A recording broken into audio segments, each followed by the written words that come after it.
곧 회의를 시작하겠습니다.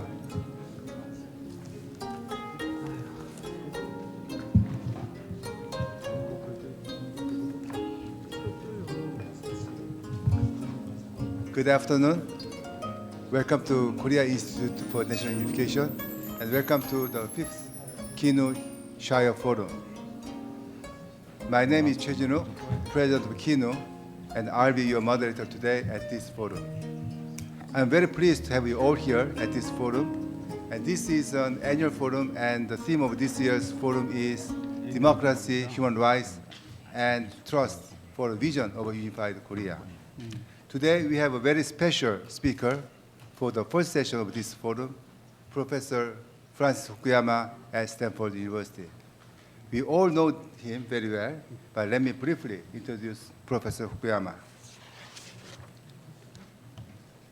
Dr. Fukuyama is currently a senior fellow at Freeman Spogli Institute for International Studies at Stanford University. Prior to this position, he has taken various positions in government and academia, including Vice Director of a Policy Planning Department at State Department, and a member of RAND Corporations and professors of Johns Hopkins University SAIS and George Mason University. He received his PhD in political science from Harvard University. He is the author of many influential works, including Trust, the Social Virtues, and the Creation of Prosperity. Actually, I have tried to invite him to the keynote seminar a few times, and I'm very pleased to have him finally here today.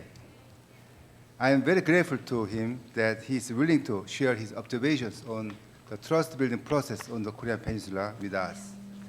Today, Dr. Fukuyama will speak on the origins of trust, and I think that this is his first time to speak on trust in the context of inter-Korean relations. Dr. Fukuyama will speak for about 30 minutes, and it will be followed by Q&A session. And to save time, I am not going to introduce all the panelists, but you can introduce yourselves when you ask questions or make comments in Q&A session. Please welcome Dr. Fukuyama with a big hand.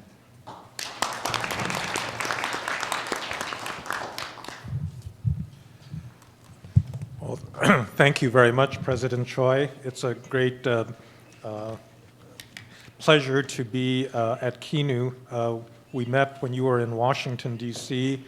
I'm here because I'm a member of the board of the National Endowment for Democracy, which hosted your group when it was in Washington a couple of years ago.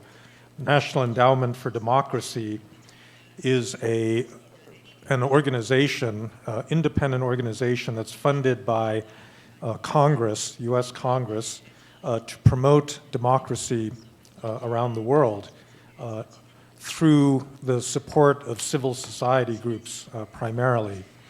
And this is an organization that I think has done extremely important work in many countries around the world to, in a sense, what we say in English, level the playing field, equalize the opportunities for democratic groups to have a say in authoritarian, non-democratic circumstances. And the NED has a program in North Korea.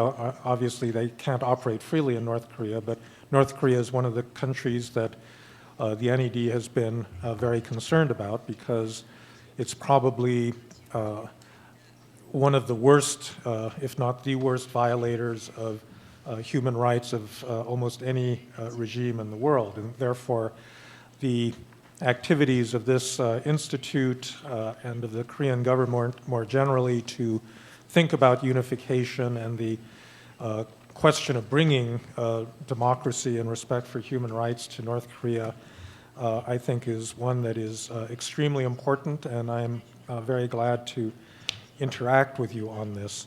So I will, has everybody had a copy of my paper or not? Yes, everybody has a copy. Okay. Well, I'm going to simply summarize some of the arguments I made. The part about North Korea is just at the end, but I think it's worth while talking about the question of trust in general and where it comes from and how it's generated. So this is a topic I've actually written and thought about quite a lot since the publication of my book, Trust, back in 1996. So the first point I would make is that trust is a psychological state by which you expect honest, regular, and benevolent behavior on the part of some other party. But trust itself is not necessarily a good thing. It's not necessarily a virtue. It depends on the existence of regular, honest, benevolent behavior. And so therefore, if you trust somebody that is trying to cheat you, that's not a good thing. You're simply going to be naive and taken advantage of. So in a sense, what we're interested in is not the psychological state of feeling trust towards other people.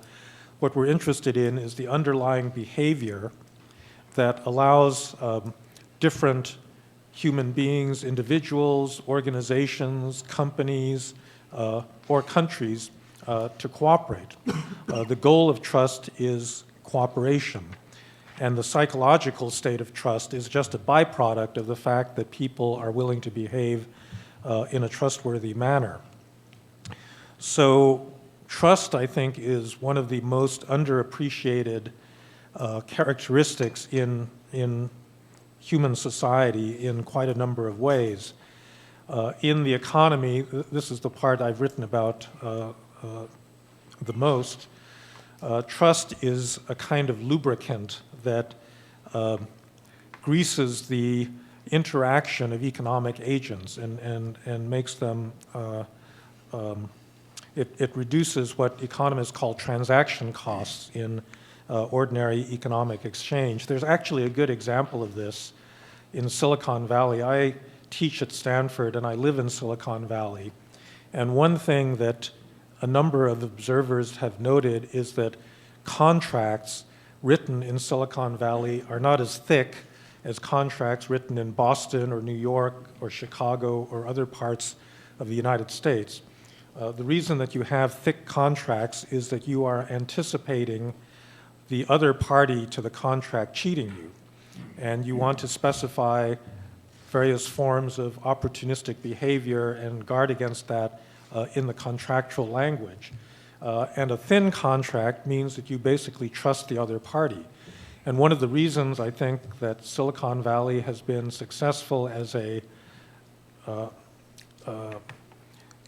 the birthplace of a lot of innovation is that it is extremely easy to trust people between engineers and managers and venture capitalists and the like. And I think that's the secret of Silicon Valley that doesn't exist in other parts of the United States and doesn't exist in other parts of the world. In politics, trust, I think, is really important in two respects. So obviously, trust in government. So if you believe that the government is going to be impartial and is going to deliver on its promises, then you're willing to pay your taxes, you're willing to obey the law. I think the best governed countries are not ones that are police states, like North Korea, that demand and punish you if you disobey the law, but ones that engender legitimacy, the belief that the government is actually interested in the well-being of its citizens and that therefore compliance with the law is voluntary. In democracies, I think that trust is particularly important because citizens have to be able to work together.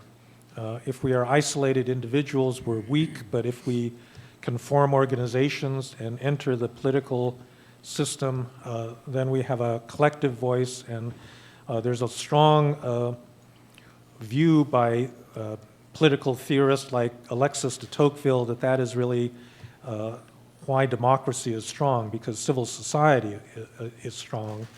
And incidentally, so one of the reasons that I'm here in Korea is that I'm trying to raise consciousness for an organization called the World Movement for Democracy, which is sponsored by the National Endowment for Democracy and is going to be meeting here in Seoul in November.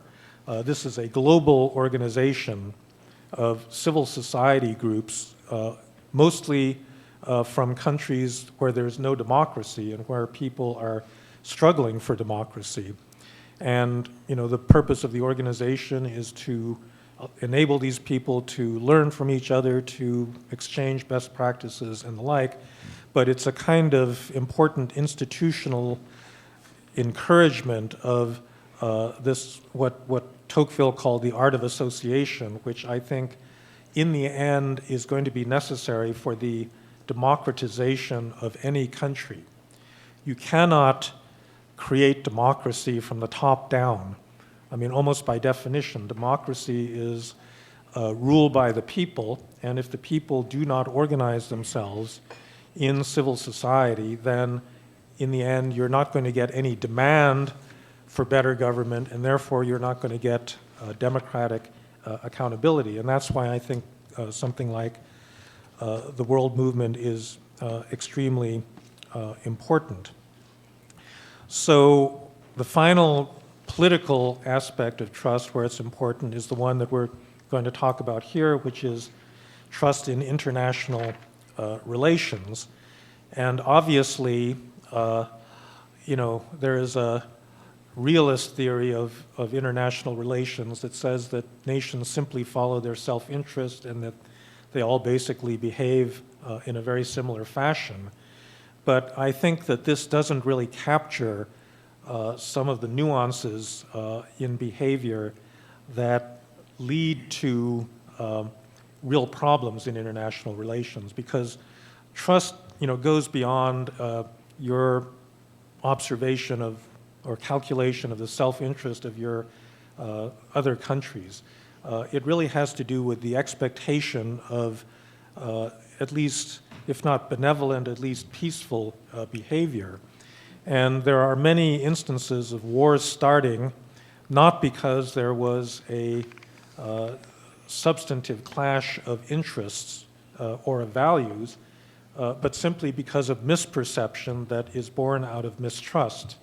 So the year 2014 was the 100th anniversary of the outbreak of the First World War in Europe. There's been a lot of books that were written in commemoration of that anniversary, talking about how global order broke down in Europe. And I think one of the very tragic things that you learn from that history is that actually very few of the countries in Europe actually really wanted war. They didn't, and they certainly did not want war on the scale that emerged between 1914 and 1918.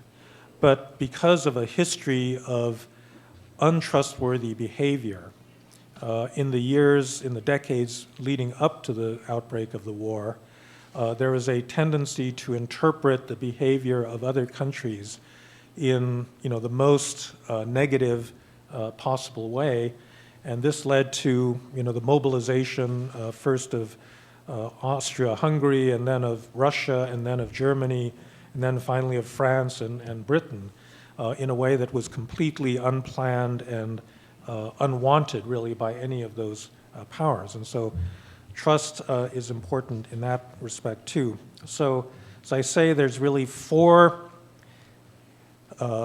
sources of trust or of cooperative behavior, and those four are human biology, culture, institutions, and repeated interaction. And of those, I think the most relevant one is the last, which is the repeated interaction.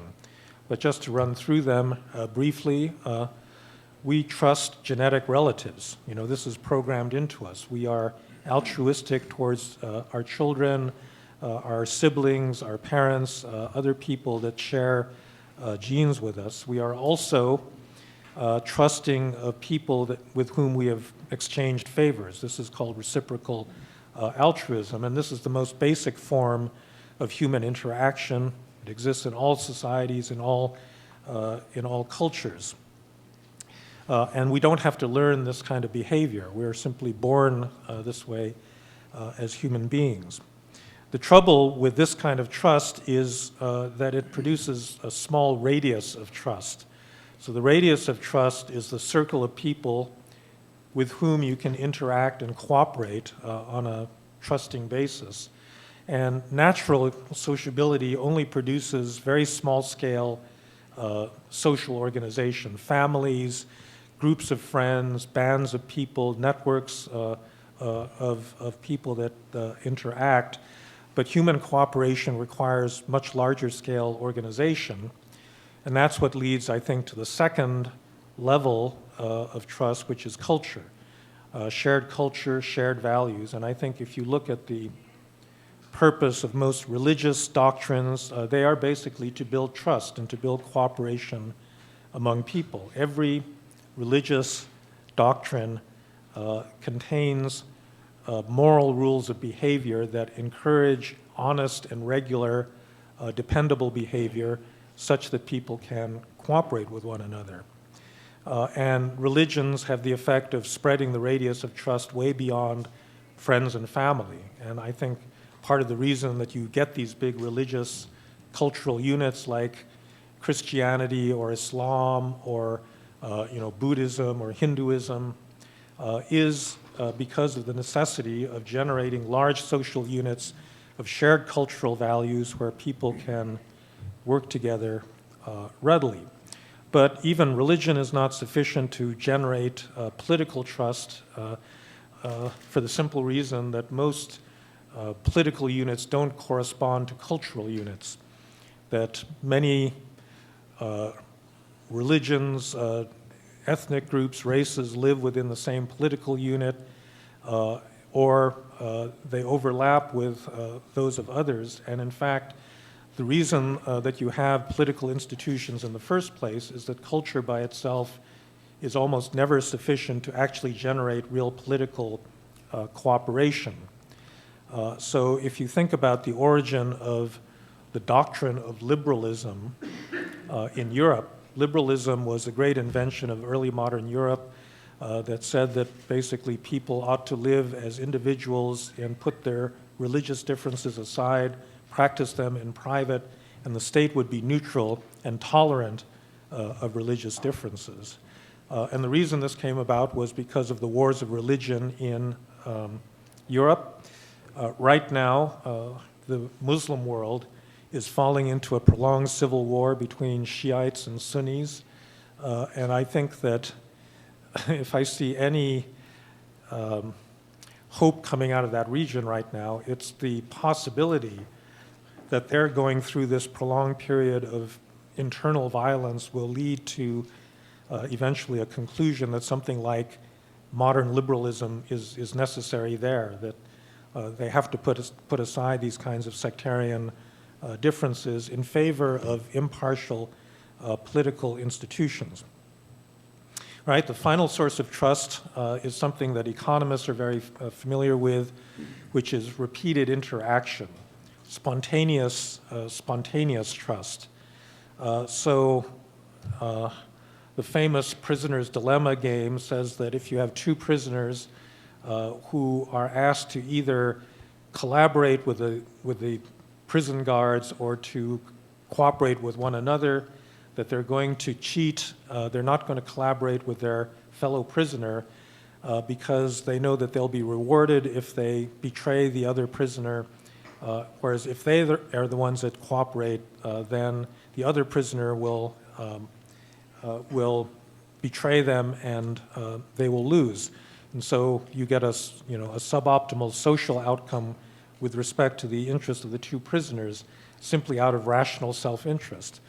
But if you repeat the game, if you iterate the game over and over, and if people can remember how the other prisoner played, eventually you, by using a tit-for-tat strategy, where you return a benefit for a benefit and a harm for harm, you will eventually get to a cooperative outcome that will maximize the interest of the two prisoners, right?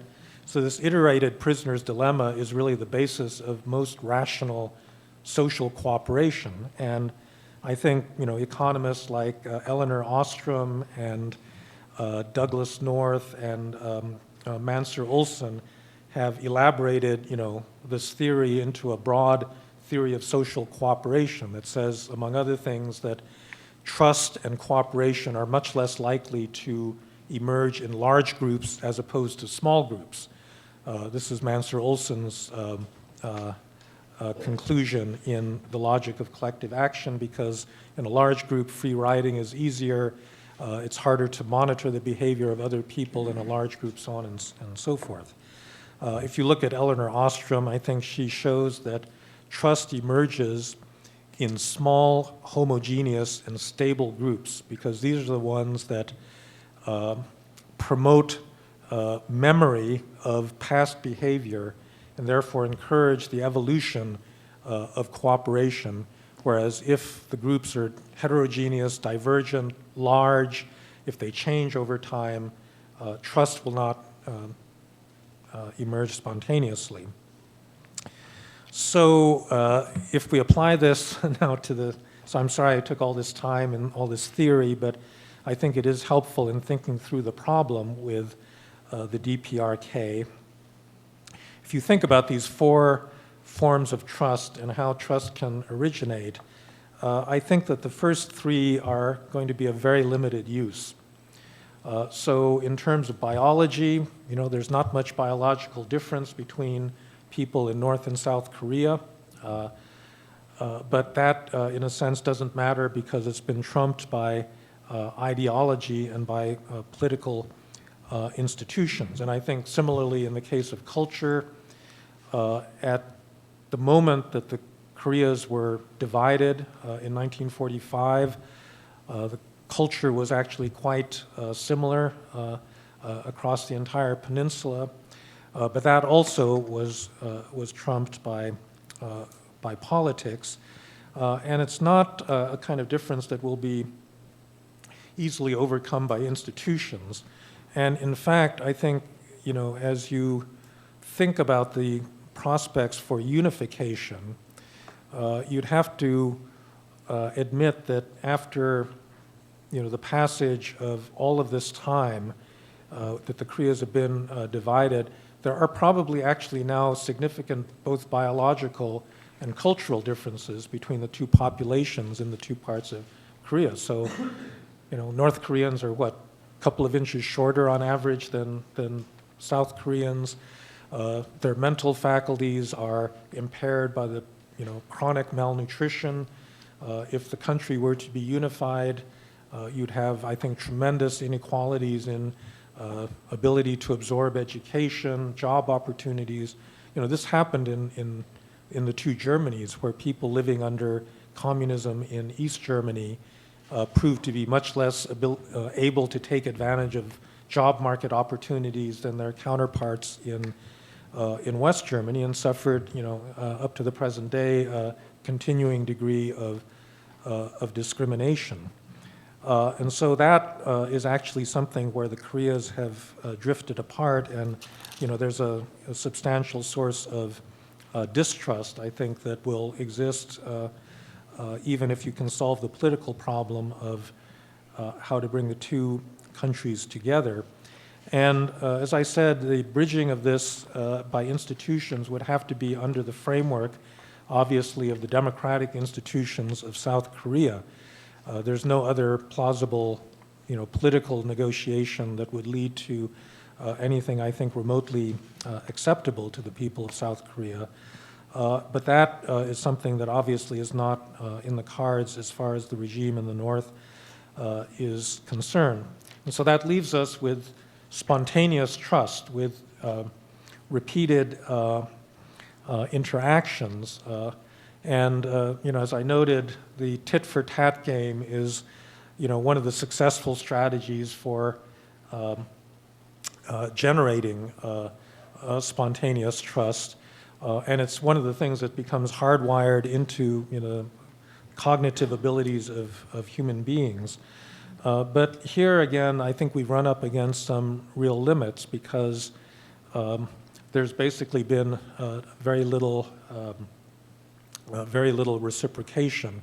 And by the way, playing this game properly I think requires, the true tit for tat is returning a favor for a favor and a harm for a harm. It's a kind of very basic form of Old Testament morality that I think is actually still at the basis of many moral systems around the world. And I think the two Koreas have been playing this game for some time. And the lack of reciprocation, beginning with the Sunshine Policy, but continuing up through the policies of this current administration, have indicated that only one of the parties really wants to play in this development of spontaneous trust. So that leads me to the final,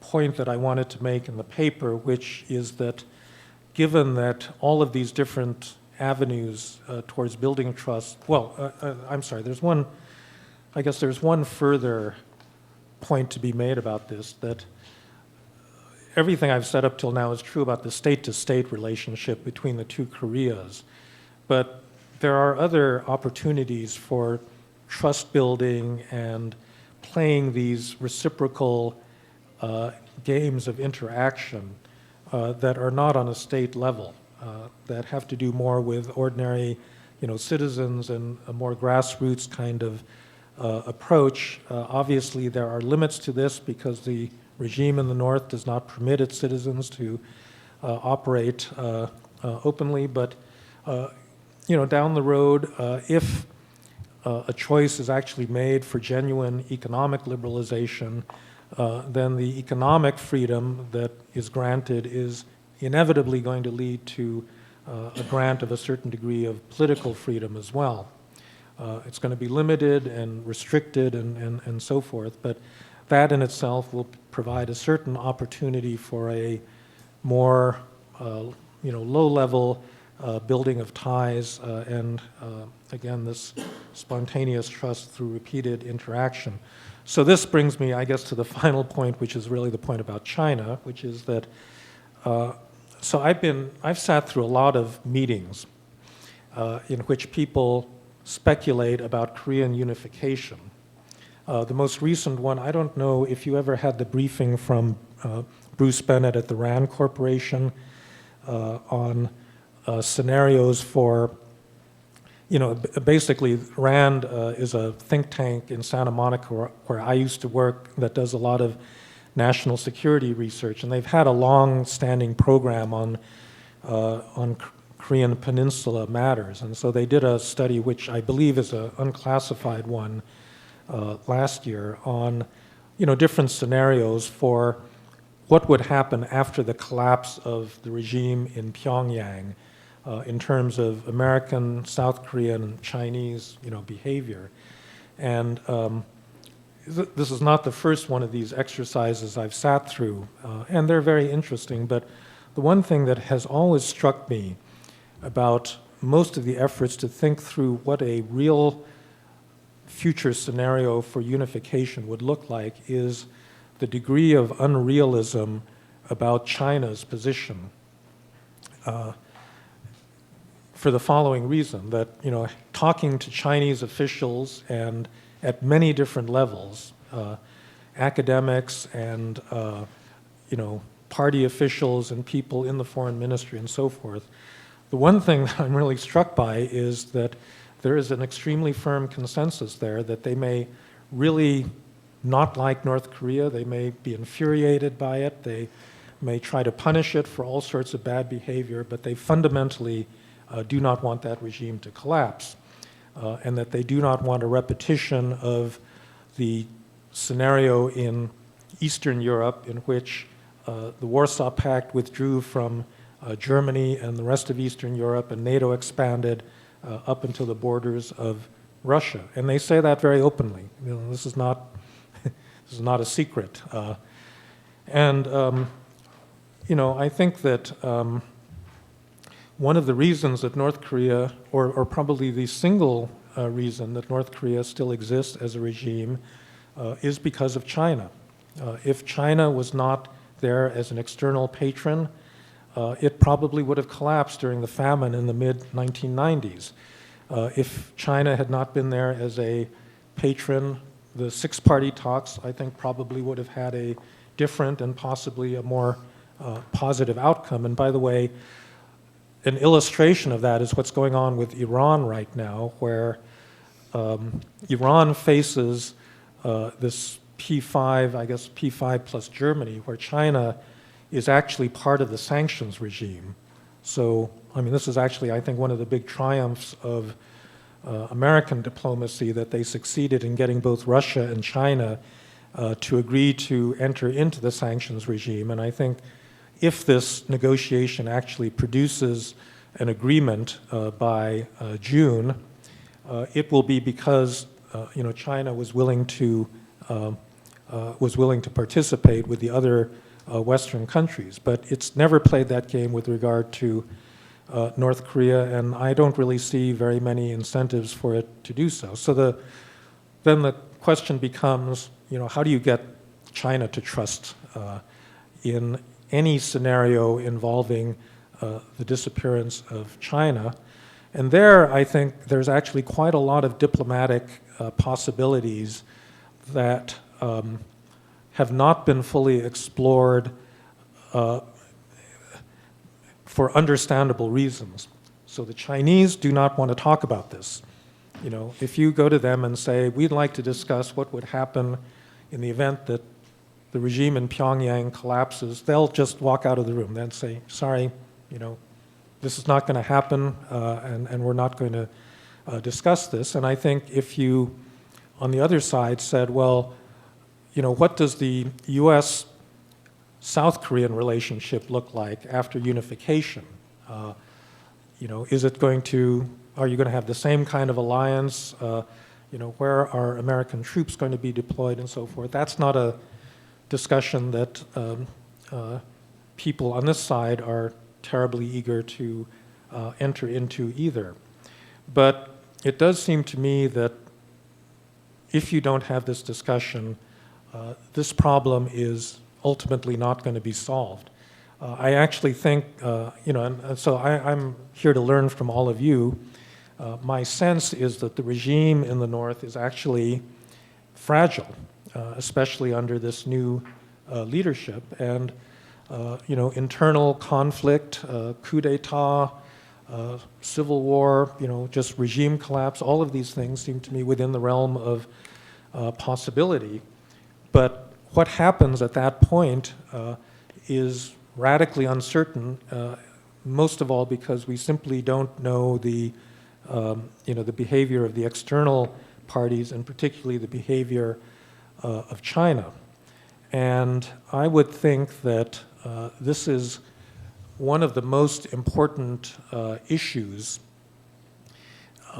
that needs to be discussed much more explicitly in this part of the world. And in fact, I wrote an article quite a few years ago in Foreign Affairs arguing that the six-party framework actually ought to be turned into a permanent five-party OSCE-like structure for Northeast Asia, because there were actually important issues like the future of a unified Korea, or what would happen in the event of a real contingency in North Korea, and how do you get cooperation out of China, Russia, Japan, South Korea, and the United States.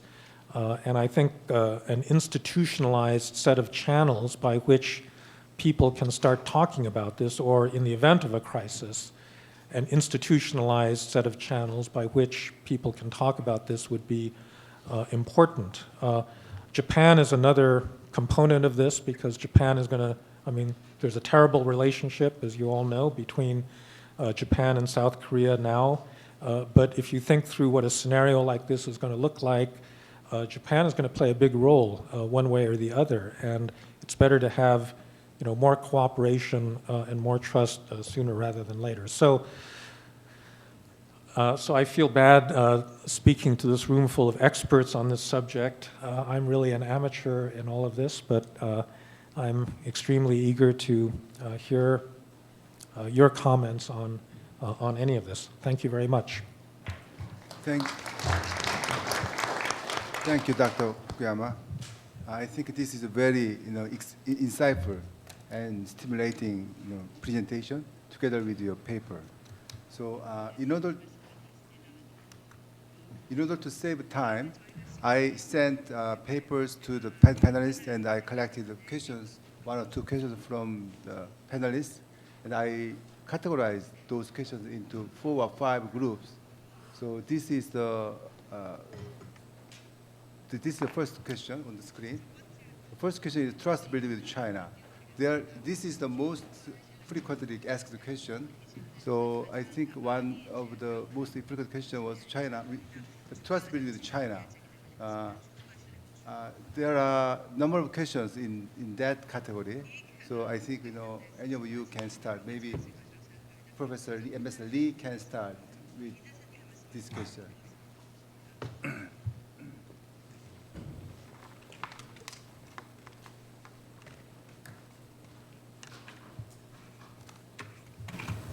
Okay, thank you, President Che, and thank you, Professor Fukuyama, for very illuminating paper and observations on the role of trust in how things might develop on the Korean Peninsula. I did raise a couple of questions when Kinu asked for some questions to be raised, one of which, of course, involved China. And I'm in full agreement with you that cultivating trust with China is most important in dealing with North Korea. And I believe that China is, if you look at the history of China, it is a very pragmatic country. The decision makers tend to be rather pragmatic. But unfortunately, so far, it still seems to be quite trapped in the Cold War mentality. Although China, I think, points fingers at the United States, that the U.S. is the one that's still trapped in Cold War mentality. I think it's weighing between the pros and cons, cost and benefits. And so far, unfortunately, North Korea serving as a buffer for China still outweighs whatever benefits that may accrue to the collapse of the regime and the absorption of, or Korean Peninsula turning into a liberal democracy. So the end of history on the Korean Peninsula as well. So it's a very fundamental question. What's the best way to convince China to go along? Is your government, Washington, D.C., sort of concluded that this is the way to go rather than trust building with North Korea? Trust building with China is really the answer to the Korean Peninsular settlement. And if it has come to that conclusion, what is it doing? Francis, good to see you again. We met in Atlanta in the late 1980s. You were known to be genius at the time. You emphasized the role of China and South Korea's role in persuading China to be friendly to Korea's unification. But I think China regards United States as a partner, and to keep their policy related to Korean Peninsula. China doesn't believe it. China believes that South Korea does whatever United States wants South Korea to do. So China, even if we try, South Korea itself tries to persuade China, it will become, the post-unification security structure could be more friendly to China. They don't believe that. So in that context, United States' role is very important to persuade China in the unification or approaching unification or post-unification period, what the security structure of in the region could be. So what is the role of the United States in building trust with China on the issue of unification?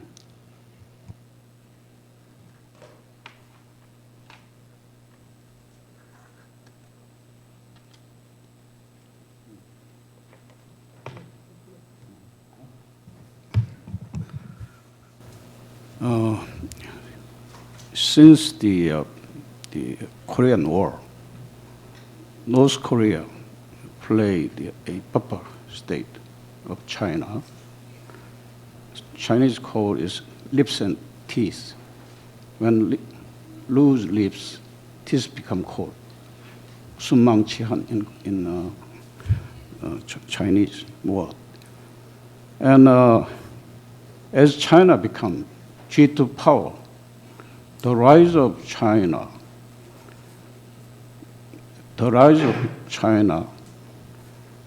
the increase, the strategic value of North Korea as the purple state against United States containment. So regardless of the increase of volume of trade and investment South Korea to China, China would not willingly to give up North Korea. So the trust building with China depends upon how the U.S. policy toward China. I ask your response. So let me answer these first questions. A lot of them was about the United States. So let me first say I am not speaking for the United States government, and I think in fact, I can tell you quite certainly that nobody in Washington is thinking along the lines that I just outlined. I mean, during the six-party talks, yes, Washington was trying to figure out how to persuade China to be more cooperative in pressuring North Korea to, make concessions. But that's not what I'm talking about. I do not believe that you can get China to do anything that will put pressure on North Korea in a way that the Chinese think will potentially destabilize that regime. And I don't think that that should be the objective of the policy. The real question is, I think the goal has to be much more modest. If North Korea collapses, we need to have a channel to talk to China about what's going to happen. Chinese will never push North Korea in that direction, but it may happen anyhow. And if it happens, there has to be some way of discussing how, South Korea, the United States, and China are going to restabilize the peninsula. And I think in the absence of an understanding, the Chinese are just going to do whatever they think is necessary to keep a regime, a buffer state, alive, which means military intervention. And that's going to be really dangerous I don't have to tell you, how dangerous that is. And so therefore, I think that when I think of what trust needs to be built, it is really just reassuring the Chinese that under the scenario that no one can, in a sense, prevent, where you have serious instability, that the United States and South Korea are willing to make certain assurances to China about what the future role of the U.S. In the Korean Peninsula would be. Now, the most extreme form of that would be to say, we will reconsider the entire security alliance with the United States if there's unification. And basically, then China doesn't have to worry about the United States being on the peninsula at all. I don't think that's I wouldn't offer that, because I think the security alliance is going to be necessary after unification, among other things, because I think China is going to be a threat. And I think that relationship needs to stay. So if that's not the offer, then what can you offer China in terms of assurances that the U.S. is not going to expand its influence at China's expense. And there, it does seem to me that there's room for a certain amount of creative, thinking. And so there's many obstacles to actually even beginning this conversation.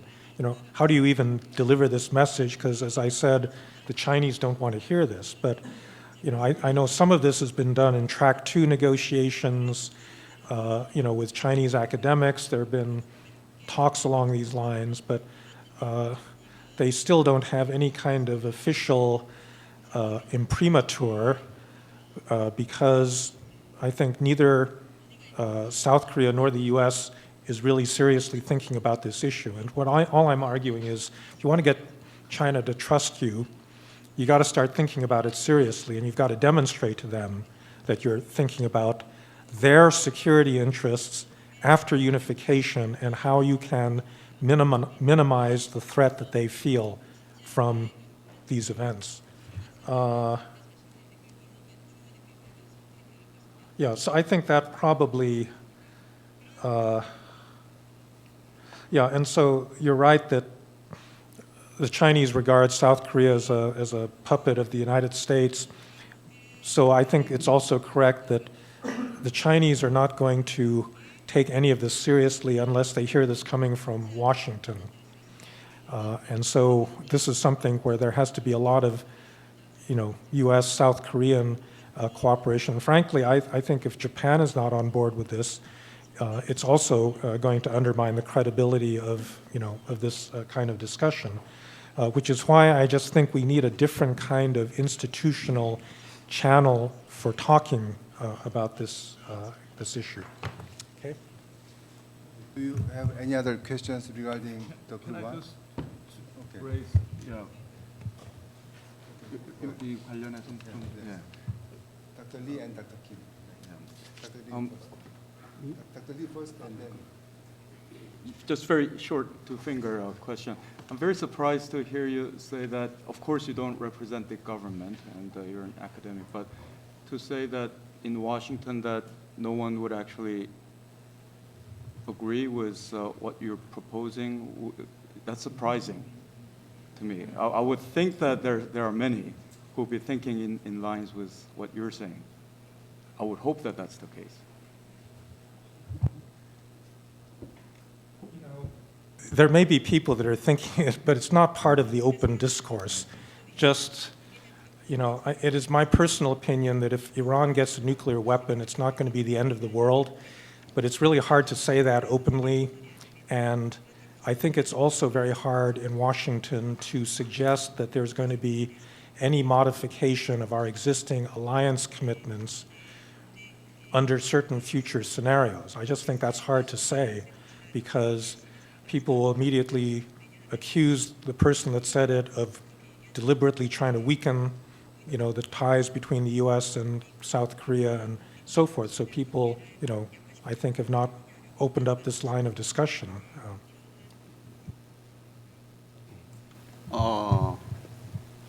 My question is about, my name is Ho-Seop Kim. I'm professor at Jungwang University. And my question is about the fourth kind of point, which is the impact of the U.S.-Japan alliance on the trust building with China. So as you know, the other day, Prime Minister Abe visited United States and held a summit meeting with President Obama. And he made a speech at the joint session of the upper and lower house of the National Assembly of United States.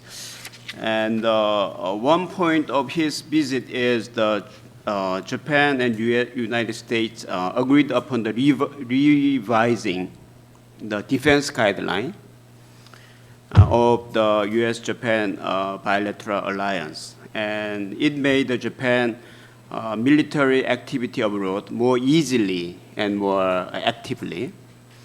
So concerning the Prime Minister's Abe and the strengthening of the U.S.-Japan alliance, there is two opinions. One is the strengthening the bilateral alliance stimulate the mistrust of the Chinese side. And the other opinion is strengthening the United States and Japan alliance preempt and deter the Chinese military provocation. So this is good for the maintaining peace and stability of Asia-Pacific region. And I want to ask which side you prefer and your evaluation of the strengthening of United States and Japan alliance. Yeah, in addition to Professor Kim's question, Professor Abe and the United States, President Obama made it clear that United States and Japan for the opinion for revised UN Security Council with Japan as a permanent member. In so doing, they fortified the bipolarization of power in East Asia rather than trust building with China. So what's your view on this point?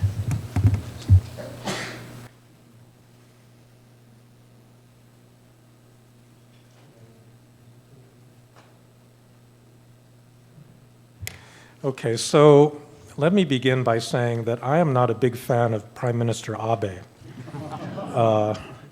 I think that it is extremely unfortunate that he has this kind of revisionist agenda about the historical issues. I wish that he not visit Yasukuni. I wish that he, confirm the prior position, on the comfort women, all of these things. So I am not in any way an advocate of his position. On the other hand, I actually think that this defense agreement is a good thing for a number of reasons. That, yes, it is in a certain way directed against China because, when you think about the situation in the East China Sea, one of the dangerous scenarios is that China thinks that,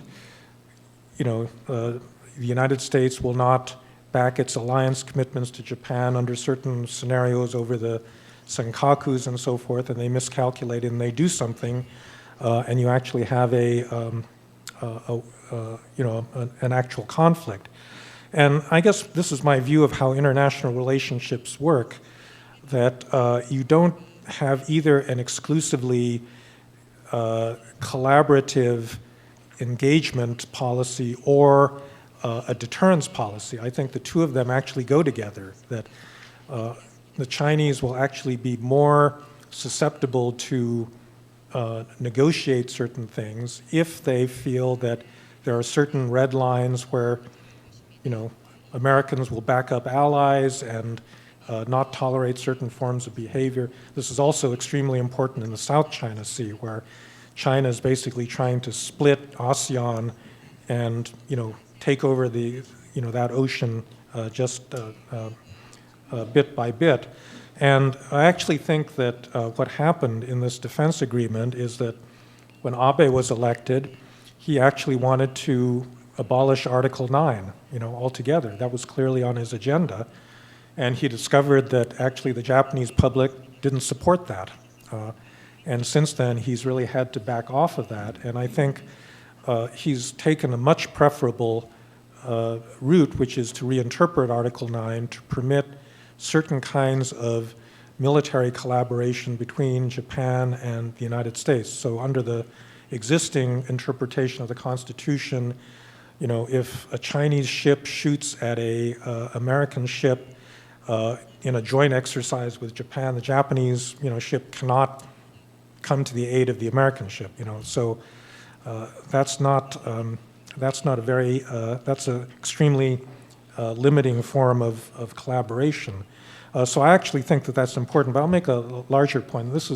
I actually wrote an article, when I was at the RAND Corporation, I believe in 96 or 97, I actually wrote a report on the future of the Japan Security Alliance, U.S.-Japan Security Alliance, with Oh Kangdan, my collaborator at RAND at that time. And one of the things that we strongly recommended is that there need to be more military-to-military communications channels between all of the powers in Northeast Asia. So what's been happening over the last 30 years is that Japan does something that Korea finds suspicious, and instead of going directly to the Japanese, Korea comes to the U.S. and says, do something about this. Japan is doing X, Y, and Z, so you put pressure on them, and vice versa, right? So Japanese, go to the United States to complain about Korean behavior and so forth, and there's no, direct channel of communications. Now, the reason that I thought that this OSCE-like format would be a good thing is that in Europe, what began to happen in the 1980s was that there were regular meetings of NATO and Warsaw Pact defense ministers in which each defense minister would lay out their plans for military spending over the next 5 years, 10 years. They would explain the defense guidance that was underlying their procurement plans and what kind of scenarios, they thought were important. And I think Japan and Korea ought to do that. There ought to be, regular meetings between the military establishments and defense ministries of both countries, and they ought to, so the Japanese, can say to the Koreans, look, we plan to do the following with defense spending. We are procuring the following weapon systems because we think that the following scenarios are ones that we think are important, and South Korea can do exactly the same thing.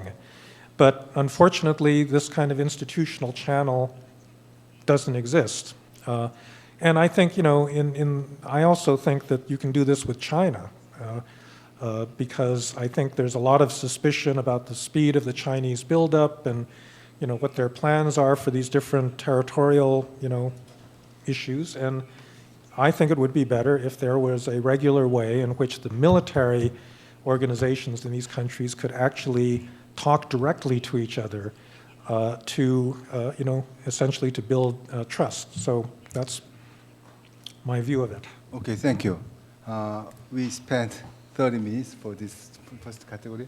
I think Professor Kim Yong-ho, Professor Chun Jae-sung, and also Professor Kim Tae-yeon asked similar questions, but I think their questions are also answered by other questions. So let me move to second question, grassroots trust building.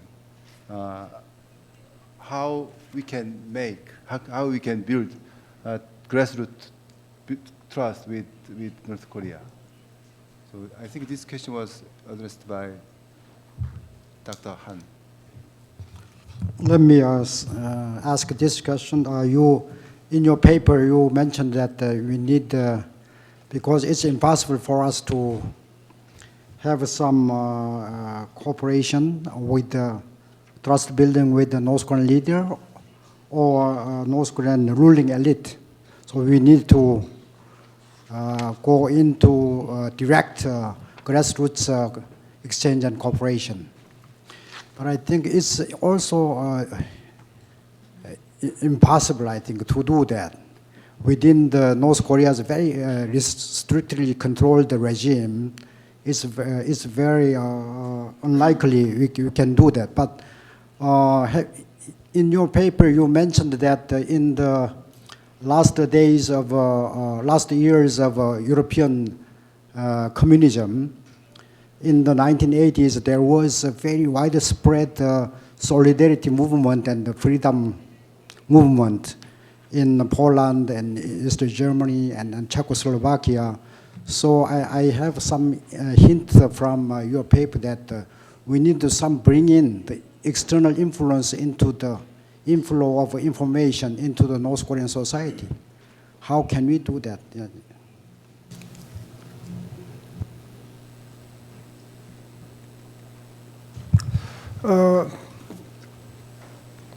Instead of grassroots trust building, I would like to propose an idea of constructing epistemic community in Northeast Asia. Epistemic community means that a kind of transnational network of experts in working in academia, bureaucracy, journalism, political circle, as well as civic organizations. they share the vision of Northeast Asia peace and prosperity, and they have significant influence in making domestic and international or regional decision making in Northeast Asia. So this kind of trust building mechanism in Northeast Asia would help build grassroots trust building at the later stage. What is your opinion on epistemic community idea?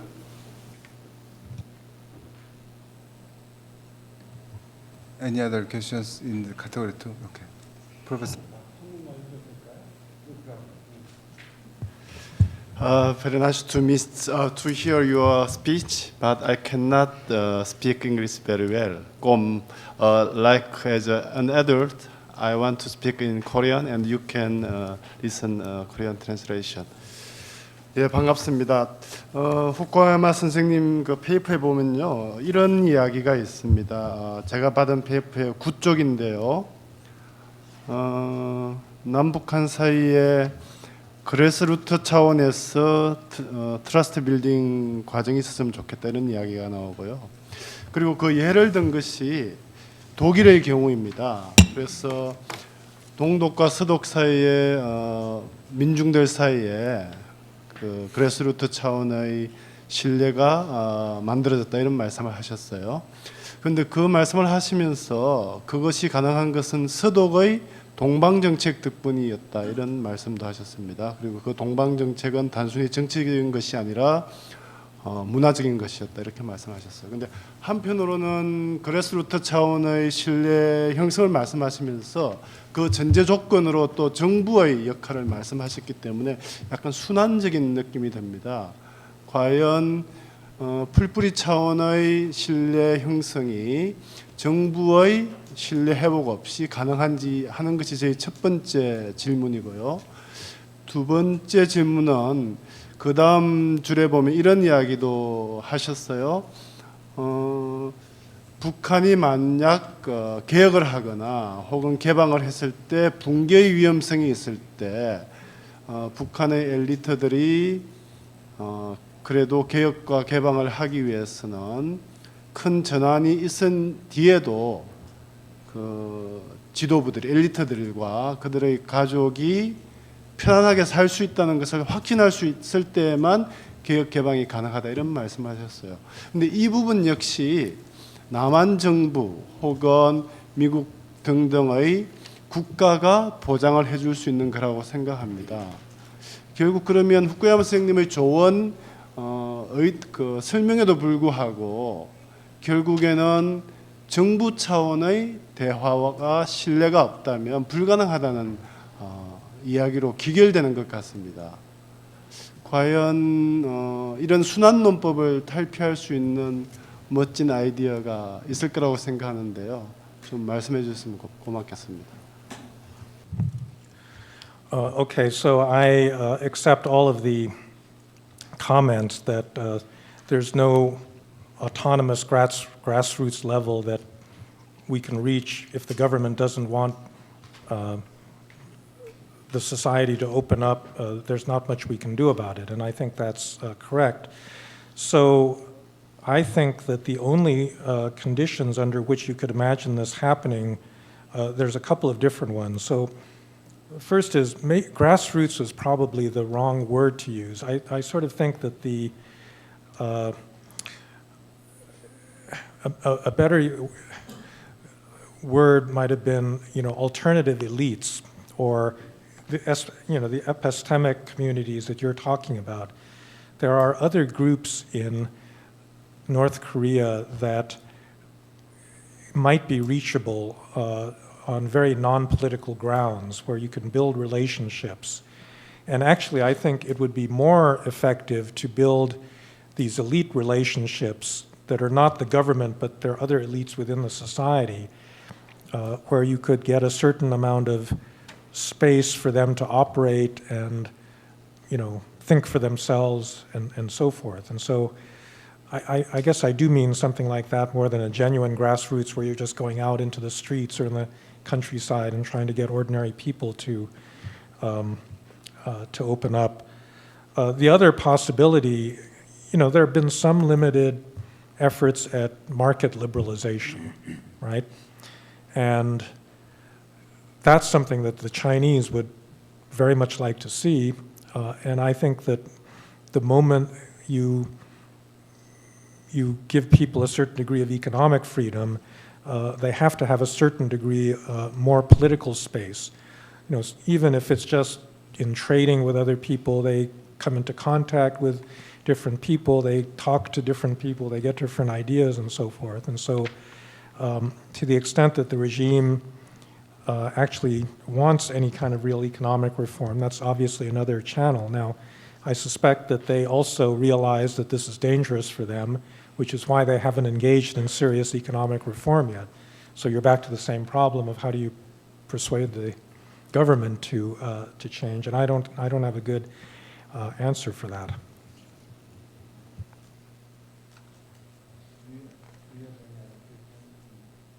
Category 2. Professor Kim.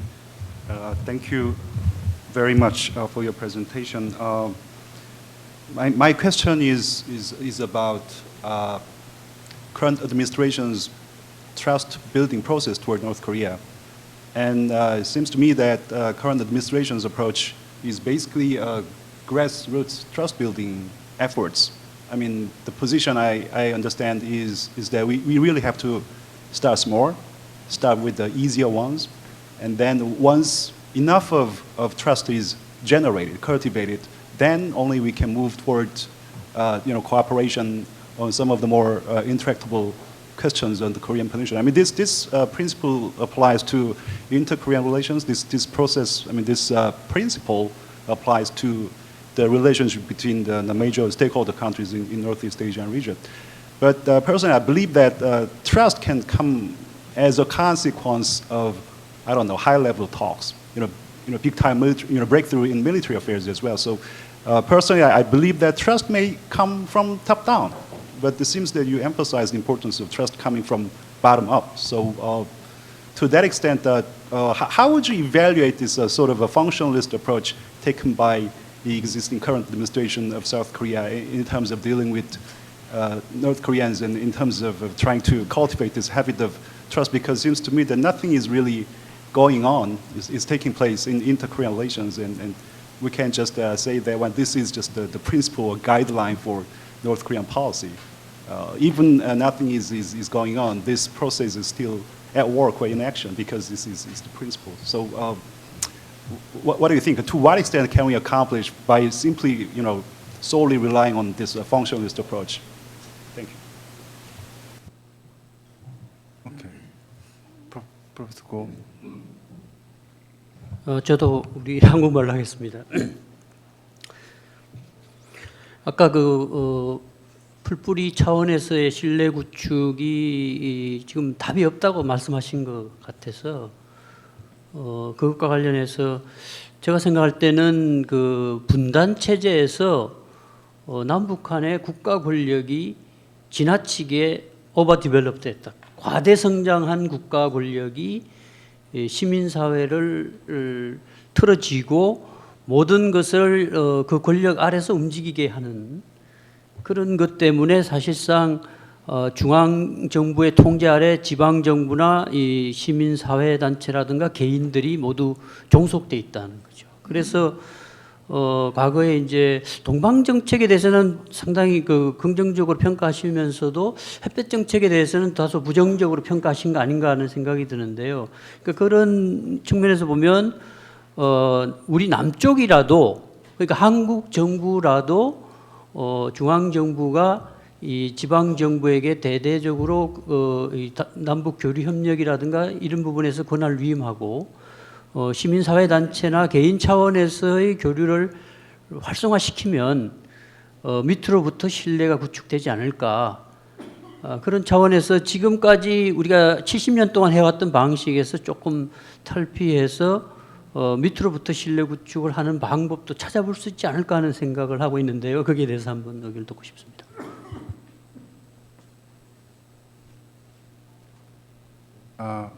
Any other question, Professor Lee? Let me add just one question. I think there are two areas of grassroots trust building. One is something we need cooperation from North Korea. The other is we don't need cooperation from North Korea. So the second case is maybe media, using media or international media or South Korean media. So do we have any examples of both cases?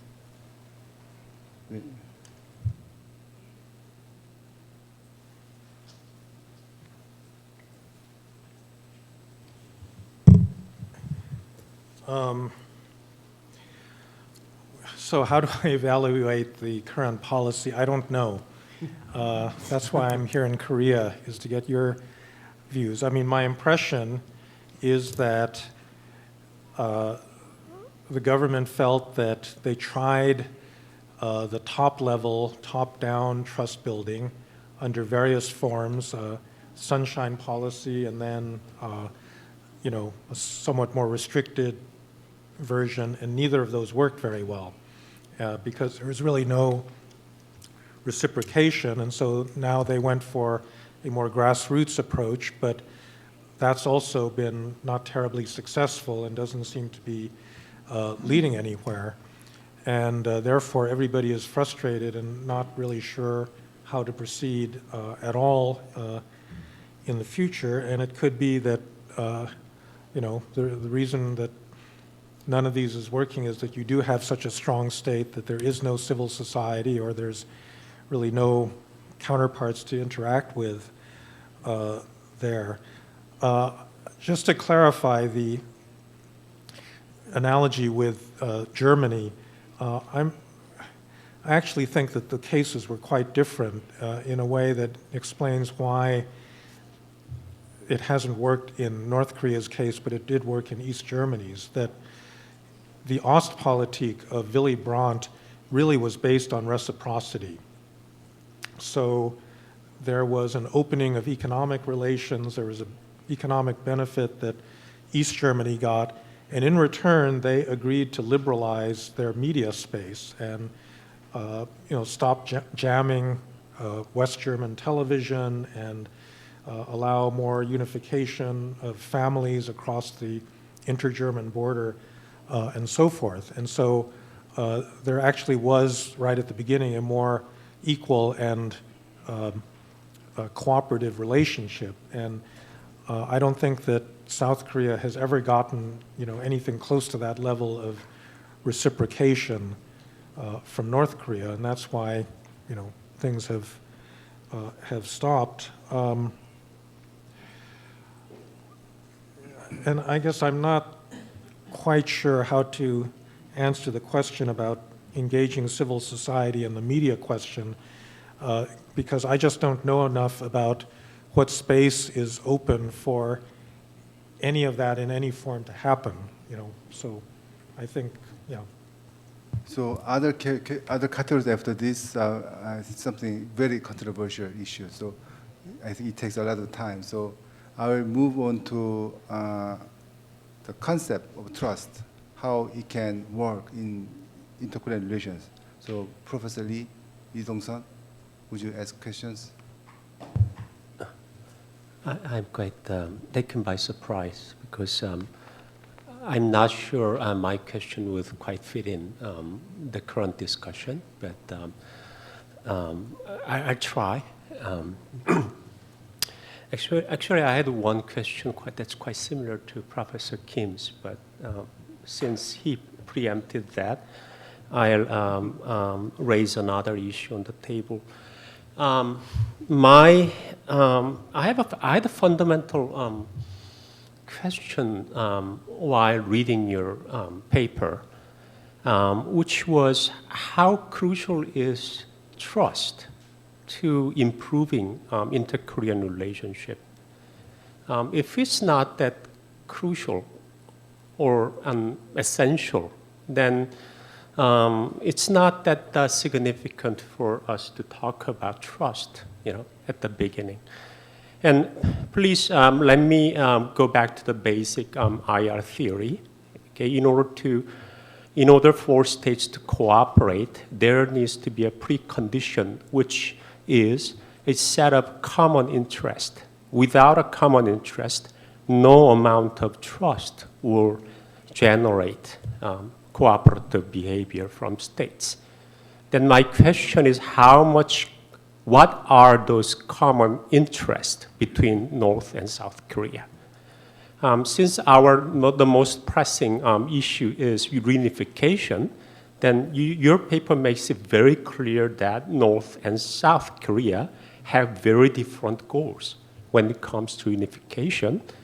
Seoul wants to reunify the country in its own terms, meaning the reunified Korea should be democratic and economically market-oriented. And I'm pretty sure that North Korea has its own version of vision, which envisions something else, something other than democracy and free economy. So, is there any common interest when it comes to political unification of the two parts of Korea? If there's none, then again, no amount of trust building will solve the problem. Okay? And second, another critical issue, maybe it seems that South and North Korea have a common interest in promoting economic contacts, like building more, Kaesong industrial complex type new economic projects. What's that common interest? Probably making money. Both sides can make money.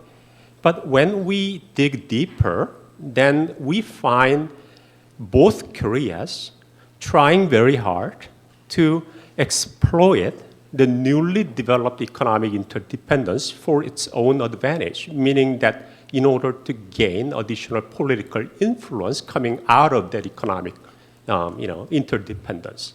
So if that's the case, then what is then that common interest, necessary common interest, even in the economic realm between the two Koreas?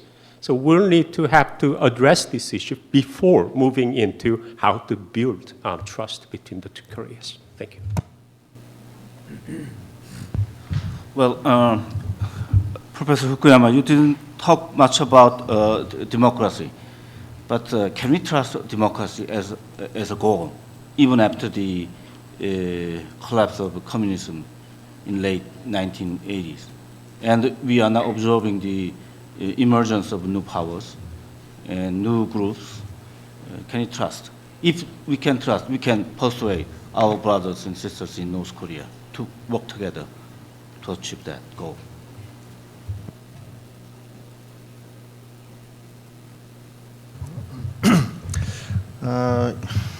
You emphasize the spontaneous trust, mostly the repeated interactions.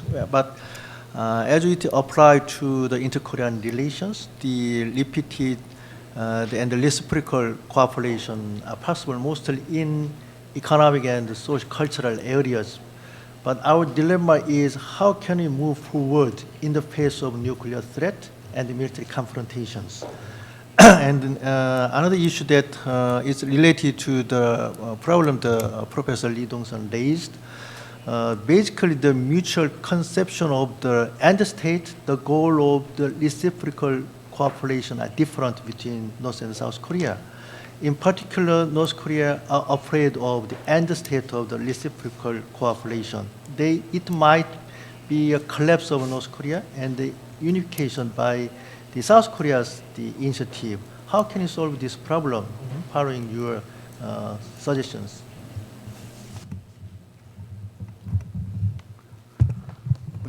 With regard to trust building and inter-Korean relations, I think that the keeping the promise and agreement made the two Koreas, two Korean leaders, maybe must be kept next government. So then trust is built, accumulated. And without that kind of keeping, the agreement and promise in next government, then North Korea or South Korea have more distrusted the counterparts. So in that case, so-called spillover would not take place in the Korean relations. What you call it iterated interactions would not spill over, but spill back. What Schmitter calls spill back is the accumulation, distrust, and the confrontation, conflict. So, what is your opinion? Okay, well, I think you may have misunderstood the bottom line of my paper.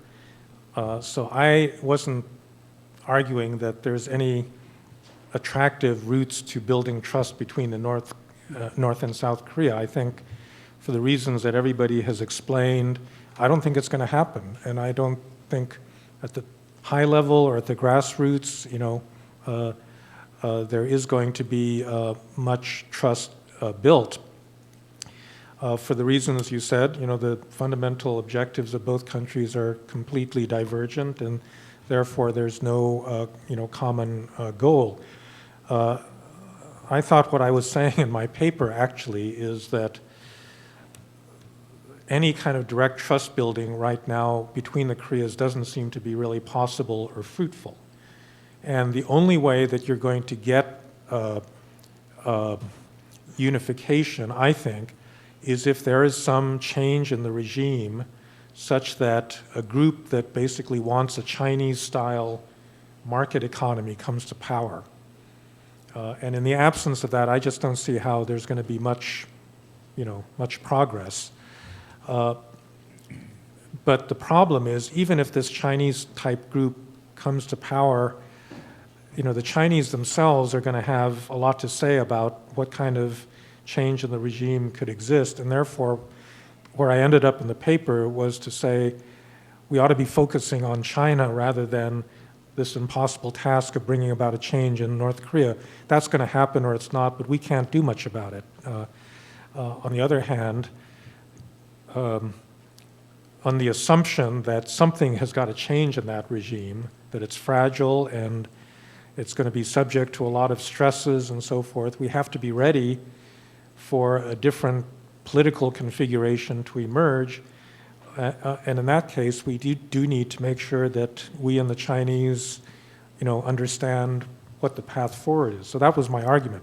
So I was not saying that there's any hopeful prospects for building trust. From Kino's standpoint, that may not be the best outcome, but that's the way I see it. Finally, there are a lot of good questions which was not in category, so feel free to ask questions.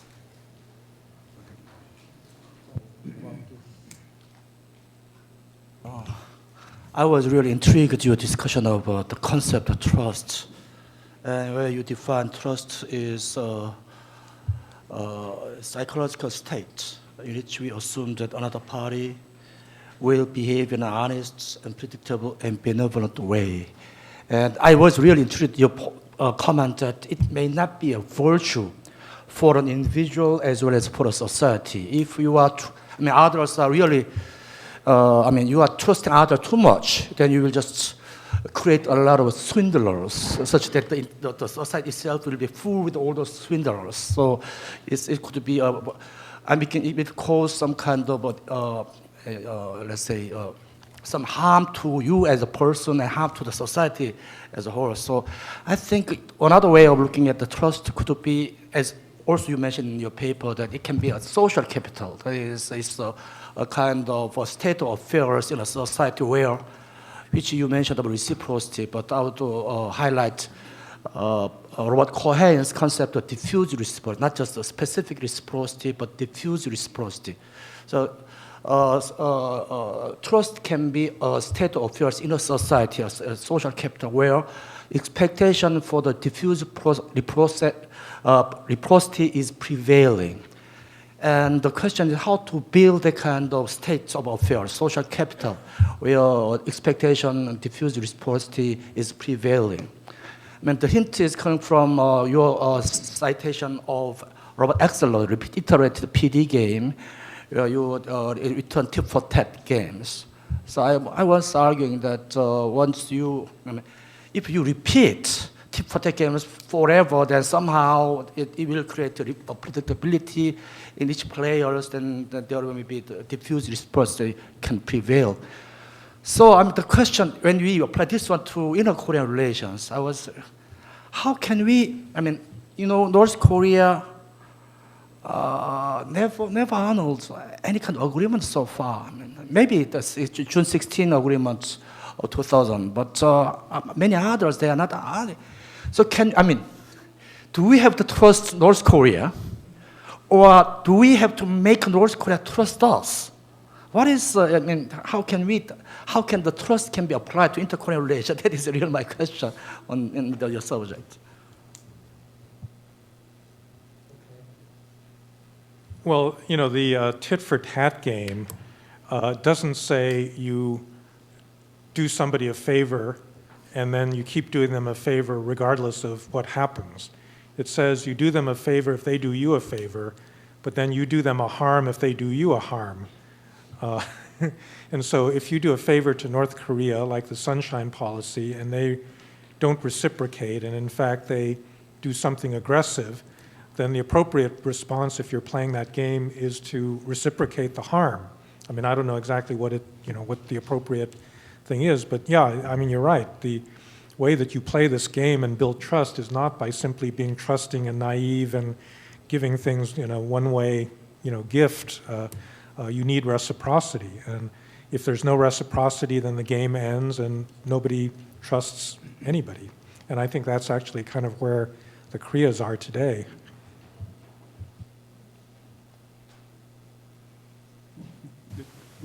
Would it be okay for me to ask a very general question that has very little to do with trust building, inter-Korean relations? I feel very sorry if I do not really ask this question, because pretty much everybody got to know your name because of your seminal, work on, the end of history. 20 years on, more than 20 years have passed. What is your own personal take on that thesis? How much is it valid? If you're given an opportunity to revise your work, which part would you like to revise, and which part do you think are still valid? I feel very sorry if I don't ask this question before the session is dismissed. Thank you. Okay, so that's fine. I've been asked this question before. Well, I've just completed this 2-volume book, The Origins of Political Order, and the second volume came out last fall, Political Order and Political Decay. And in many respects, these 2 volumes are my effort to rewrite the end of history.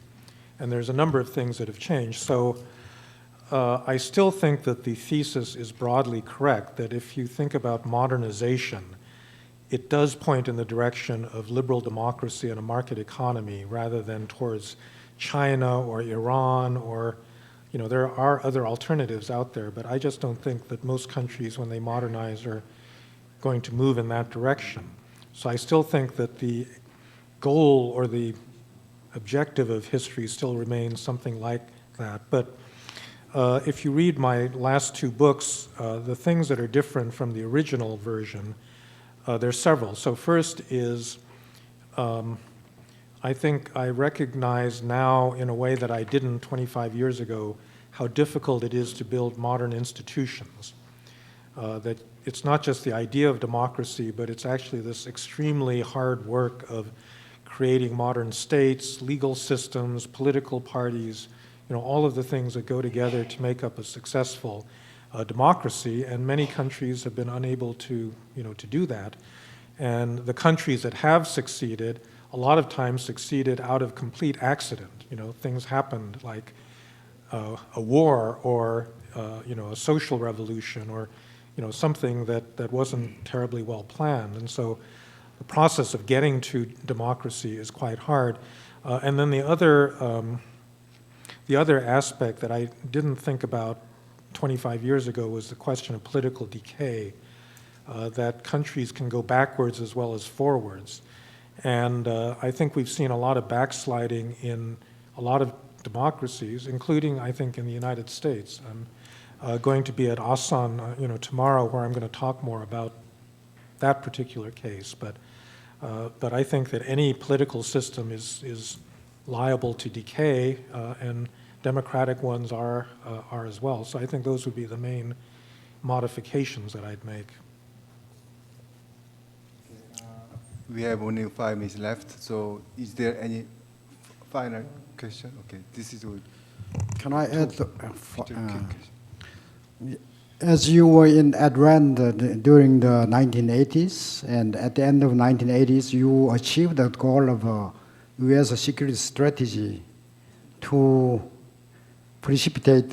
accelerate the collapse of former Soviet Union. But given that you were doing some analysis of what is decline of Soviet Empire project at the time, and how did you impose or implement your strategy at that time in the bipolar politics while engaging Europe and the Soviet Union and Europe? On the other hand, you had some strategy to bring out change in Eastern Europe and Soviet Union. So what was the strategy, and what was your strategy to engage Gorbachev after Brezhnev period to bring out change that you wanted to have? Okay, I have not a question, more of a commentary, and coming back to the trust topic. I think when it comes to the Korean Peninsula, trust is really just a step towards an end goal. And what is the end goal? I mean, we're not about to, envision a communized Korean Peninsula. We want to change North Korea. We want North Korea to give up its nuclear weapons, and also, I mean, often we talk about North Korea as if it is, just a rogue state. But UN, of course, has very recently come up with the final report that this is a state that commits crimes against humanity, which is one of the worst crimes in international law. This is a terrible regime. And we're not about to maintain status quo, because status quo is not good enough, because every day that goes on, there are people suffering in that state. They've been doing so for 70 years, and I don't want to see a situation where, Kim Jong-un is ruling when he's 60 years old, 30 years down the line, and nothing's changed in North Korea. Maybe more nuclear weapons. So change has to be driven from both externally and internally. Externally, I will fully agree with you in terms of the China holding the key. So I think every effort has to be made to really focus on how to bring about China on board to bring about that change. And internally, I mean, I'm sorry about grassroots or epistemic community or what have you. It just is not going to happen. So the only viable policy-oriented route that we have at this current juncture, is to bring in as much information as we possibly can. That's the only answer, I believe. And that could be expansion of broadcasting, sending USBs or CDs and what have you.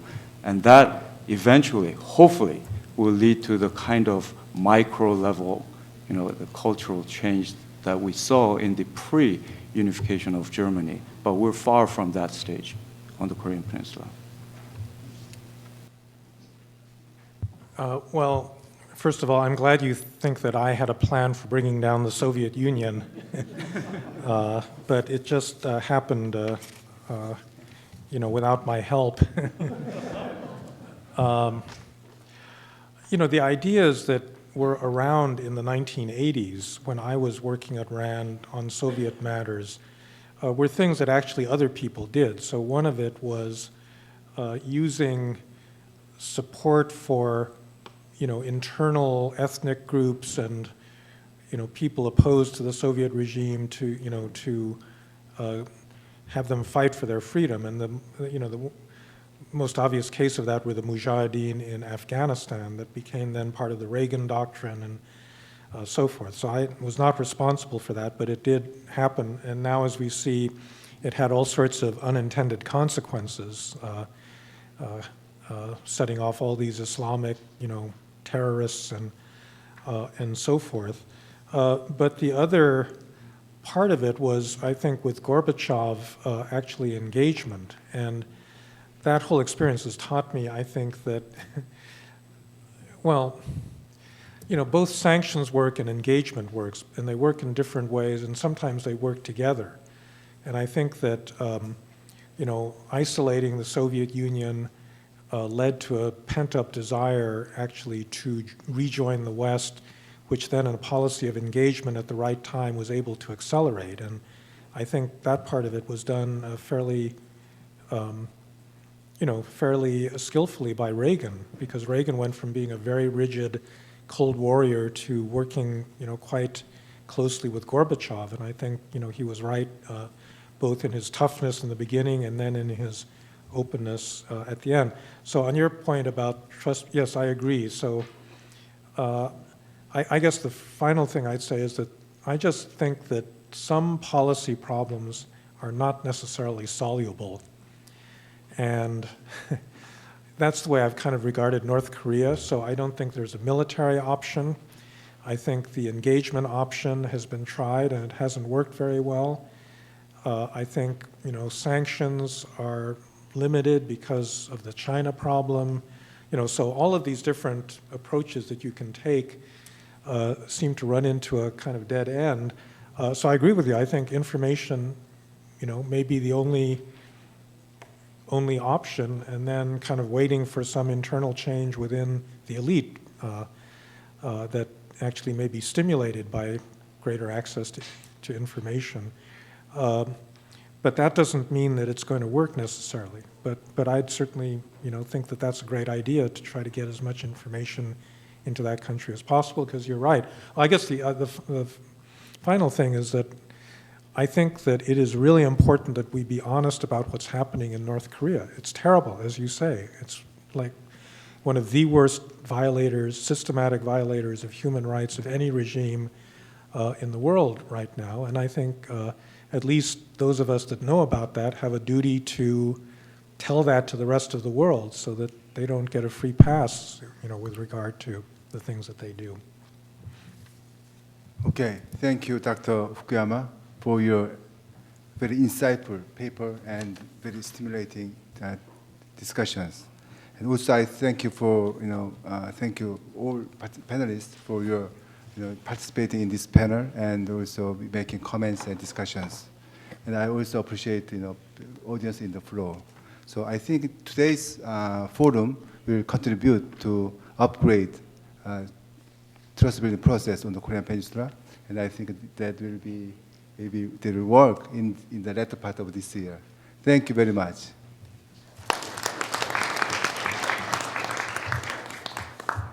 Thank you very much. Maybe 사진 하나 찍어야 돼.